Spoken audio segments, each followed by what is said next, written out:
AP CM Chandrababu మరోసారి అధికారంలోకి వచ్చేందుకు ప్రయత్నాలు చేస్తున్నారు. అందుకే ప్రజల్లోకి బలంగా వెళ్లాలని నిర్ణయించారు. అయితే అది బీజేపీ జనసేనలో స్ట్రాంగ్ బంధానికే ఎక్కువ ప్రాధాన్యం ఇస్తున్నారు. ముఖ్యంగా ప్రధాని మోదీ జపం పట్టిస్తున్నారు. దీనికి కారణం లేకపోలేదు. చంద్రబాబు ఎక్కువగా సేఫ్ జోన్ చూస్తూ ఉంటారు. సేఫ్ గేమ్ ఆడేందుకు ప్రయత్నిస్తారు.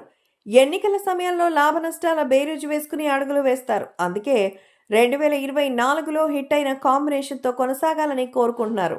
3 పార్టీల కలయిక సూపర్ హిట్ కావడంతోనే చంద్రబాబు 2029లోనూ ఇదే రిపీట్ చేయాలని భావిస్తున్నారు.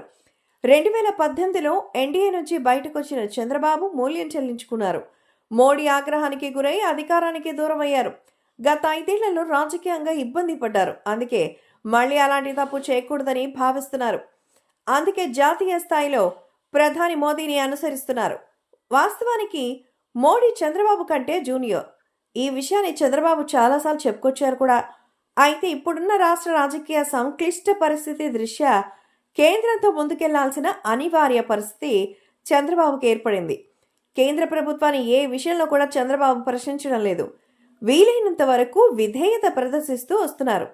హిందీని రాష్ట్రాల మీద రుద్దేందుకు కేంద్రం ప్రయత్నిస్తుండటంపై విపక్షాలు ఆగ్రహంతో ఉన్నాయి. మరోవైపు జనాభా ప్రాతిపదికన డీలిమిటేషన్ చేస్తే దక్షిణాది రాష్ట్రాలకు తీరని అన్యాయం జరుగుతోందని ఆందోళన వ్యక్తం అవుతోంది. అయితే ఎన్డీఏలో కీలక భాగస్వామిగా ఉన్న చంద్రబాబు ఈ విషయంలో నోరు మెదపడం లేదు. ఏపీలో పవన్ కళ్యాణ్ విషయంలో చంద్రబాబు ఎన్నడూ చూపని రాజకీయ ఉదారత చూపిస్తున్నారు. పవన్ కళ్యాణ్కు ఏపీ డిప్యూటీ సీఎం పదవి ఇచ్చారు. ఏపీలో అన్ని ప్రభుత్వ కార్యాలయాల్లో ఆయన ఫోటో పెట్టించారు. నాగబాబును ఎమ్మెల్సీ చేసి మంత్రిగా అవకాశం ఇస్తున్నారు. అయితే ఇక్కడే ఒక రకమైన పరిస్థితి కనిపిస్తోంది. కేంద్రంలో మోదీని, రాష్ట్రంలో పవన్ కళ్యాణ్కి ప్రాధాన్యం ఇస్తే సరిపోతుందా? తమ పరిస్థితి ఏంటని టీడీపీ శ్రేణులు ప్రశ్నిస్తున్నాయి.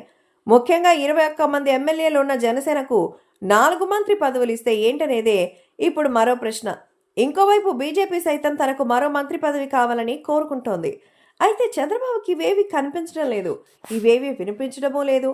ఆయన దృష్టి అంతా 2024 ఎన్నికల పైనే ఉంది.